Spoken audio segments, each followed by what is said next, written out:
El Hadj Oumar Tall est venu de l'Ouest, dans le Sénégal, à Alouar, son village natal. Il avait une mission de la religion musulmane, une mission divine qui est venue en lui en rêve. Va là-bas très loin, vers l'Est, dans le cadre de l'expansion de la religion musulmane. C'est ainsi que El Hadj Oumar Tall a traversé tout le Sénégal, tout le Fouta Djallon, et il est arrivé à un no man's land entre le Fouta Djallon et le Manding. Là n'habitait personne. C'était des animaux sauvages qui étaient là. Les lions, les panthères, les éléphants, les buffles. Et des fleuves sauvages partageaient cette partie de cette région. Et quand il a demandé à Yimba de lui donner une portion de terre pour qu'il puisse s'installer, essayer de vivre avec la population, la paisible population qui le suivait, Yimba Sako lui a dit « Tu resteras ici ». C'est la limite entre Fouta Djallon et la Haute-Guinée, le Manding. Et El Hadj Oumar Tall, ayant vu cette situation où il n'y avait que des animaux sauvages, des fauves, des panthères, des lions, il a quand même accepté parce qu'il était accompagné de Dieu. C'est une mission divine. Il est parti, selon la révélation, il allait trouver un arbre qu'on appelle le lengué, que vous voyez ici. C'est le lengué. Ce lengué est beaucoup plus âgé que la mosquée que vous voyez ici. Et El Hadj Oumar Tall s'est installé ici. Il a réuni là tous ceux qui le suivaient pour la religion musulmane, apprendre le Coran et instruire les mécréants, les ramener à embrasser la religion musulmane. C'est là le début de sa guerre islamique. Et El Hadj Oumar Tall est parti d'ici, sous ce lengué. À partir de ce lengué, puisque la population augmentait au fur et à mesure, El Hadj Oumar Tall a pensé construire une mosquée.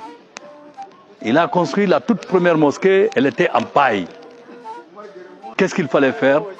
Il fallait protéger cette mosquée tout en défrichant tout autour et s'installer. El Hadj Oumar Tall s'est installé ici. Et au fur et à mesure qu'il donnait la lecture du Coran, qu'il gagnait les élèves qui venaient apprendre, les mécréants qui venaient se rendre, qui venaient embrasser la religion musulmane, de l'autre côté, El Hadj Oumar Tall achetait des armes blanches, des couteaux, des fusils de chasse, des flèches et autres. Tout ça là, c'était pour se préparer pour la guerre sainte. Parce que de l'autre côté, tout à fait au nord, les mécréants étaient très forts, ne pouvaient pas embrasser la religion musulmane sans qu'il n'y ait effusion de sang, sans qu'il n'y ait une lutte. C'est ainsi que, quand il s'est bien préparé, il a demandé à son maître, Yimba Sako, qui va continuer son chemin en allant encore vers l'Est. Mais, avant d'aller, il avait déjà montré à Yimba Sako qu'il était là pour la religion musulmane et que toute chose qui pouvait barrer son chemin, il allait lutter contre cette chose. La première des choses, quand Yimba Sako lui a dit « Je te laisse, tu vas t'installer ici, mais tu vas me payer l'impôt, la dîme », il l'a payé quelques mois, quelques années plus tard. Et son premier griot, l'un des grands griots de Dinguiraye, qui habite non loin d'ici, dont la progéniture sont les Madani Kouyaté, paix à son âme, il lui a dit « El Hadj Oumar Tall, aujourd'hui je suis venu pour réclamer l'impôt, mais dis à ton patron que tu refuses. Et moi-même qui suis venu pour transmettre ce message, je suis de ton côté, je ne retournerai plus et je vais leur dire que cet impôt ne sera plus prélevé. » Voilà le début de la guerre. Alors Yimba Sako se dit, mais écoutez, je lui ai donné ça à condition qu'il me paye l'impôt, et s'il refuse l'impôt, c'est qu'il y a quelque chose. Mais El Hadj Oumar Tall s'était bien préparé. L'histoire est longue. Pour aller plus vite, El Hadj Oumar Tall a demandé à Dinguiraye au revoir. C'est à la porte ici qu'il a dit à toute la région de Dinguiraye que je vais partir, je vais continuer encore à faire la guerre sainte. Je vais aller vers le Nigeria, vers le Mali, vers le Burkina Faso et encore plus loin. C'est ainsi que El Hadj Oumar Tall est sorti d'ici. Mais, de là à 15 km d'ici, Il entendait déjà les mécréants qui tapaient le tambour, qui donnaient des coups de feu, qui criaient, qui étaient très forts, robustes. Et Elhadji Matal, accompagné que de ces talibés qui ne vivaient que de lait, de feuilles, de patates, ont eu peur de rencontrer ces gens qui étaient en train de crier, qui ne voulaient que verser du sang, qui étaient là, qui sont prêts à la guerre. Ils ont eu peur. Et là, Elhadji Matal a remarqué que ces troupes avaient peur. Il a dit, bon, on va siéger ici. C'est là, à 15 km d'ici, à Peloum-Wadiou, où il est resté. Et Peloum-Wadiou, lui, s'est retiré sur une toute petite colline. Il a imploré la grâce de Dieu. Et c'est là, il a vu un rêve qu'il n'était pas seul, qu'il était accompagné de fantassins, des cavaliers, des chevaliers, des gens armés de toutes sortes, qui criaient, allons-y, la ilaha illallah, la ilaha illallah, la ilaha illallah. Et on a dit à Elhadji Matal que tu n'étais pas seul, mais que tu étais accompagné.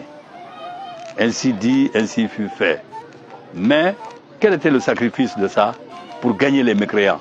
Il fallait trouver un autre qui est plus engagé que tout le monde pour aller descendre dans la tata de ces mécréants-là et attendre 5 heures du matin et appeler la prière au milieu du tata de ces mécréants. Si on arrivait à le faire, on allait gagner la guerre. Il y a eu beaucoup de candidats et un seul est parti. C'est un type qui va partir mais qui ne reviendra pas. Parce que, dites-vous, appeler la prière au milieu de la tata des mécréants, ça veut dire que c'est pour ne pas revenir. Ce type sera léché, battu et finalement tué. Mais l'histoire ne fait pas mention. C'est pour cela que je vous dis qu'il y a une partie de la légende que nous allons essayer d'éviter. Et Elhadji Matal est parti vers l'Est. À Noura-Soba, il a affronté la plus grande guerre. Et là, il faut le noter, ça a été une guerre rude. Il y a eu beaucoup de pertes en hommes. Elhadji Matal a perdu beaucoup d'hommes. Et les mécréants aussi, ils ont perdu beaucoup de leurs. Mais cela n'a empêché que Elhadji Matal continua son chemin. Il allait vers le Mali, vers le Burkina Faso, au Nigeria. C'est ainsi que vous voyez la famille d'Elhadji Matal qui s'étend du Sénégal jusqu'au Nigeria. Parmi ces femmes du Nigeria, il y a une qui est enterrée ici, à Dinguiraye. C'est pour te dire que Elhadji Matal n'était pas... C'était le démocrate par excellence. À Dinguiraye, il a créé 3 grands groupes.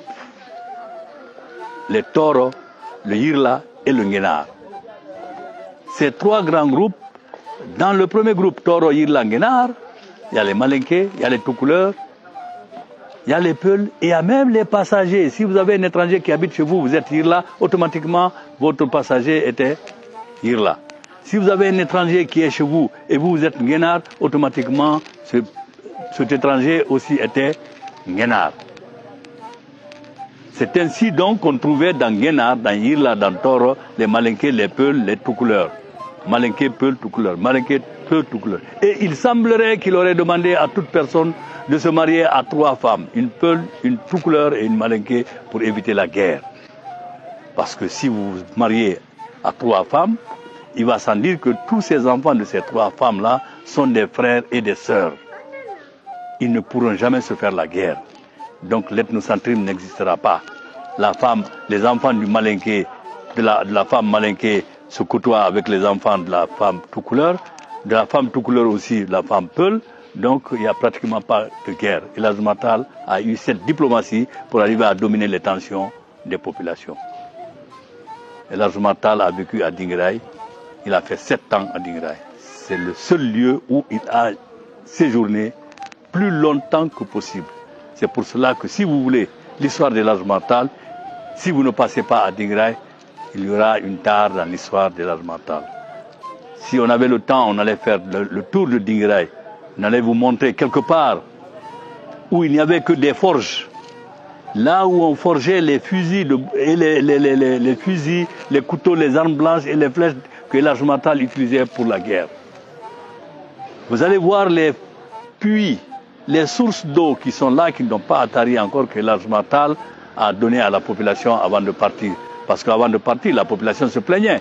Nous sommes au cœur de la Haute-Guinée, vers le grand désert, où il n'y a pratiquement pas d'eau potable. Et qu'est-ce qu'on va faire? Elhadji Matal, avec sa canne, il donna des coups par-ci, par-là, et il y a eu de l'eau qui jaillissait, et jusqu'à présent, on vit de cette eau ici. Il y a Kadiatokolon ici, il y a Bundusulu ici, il y a Alakolon ici, il y a Djannafata. Tout ça là, c'est des cours d'eau que l'Azmatal a laissé à Dinguiraye afin que Dinguiraye puisse vivre. Il est très important de noter aussi qu'à l'Azmatal, il nous a donné en remède le moringa. Le moringa était la seule feuille qu'on utilisait en sauce. Tout Dinguiraye utilisait ça. Toutes les nuits, il fallait manger le moringa. Moringa au couscous.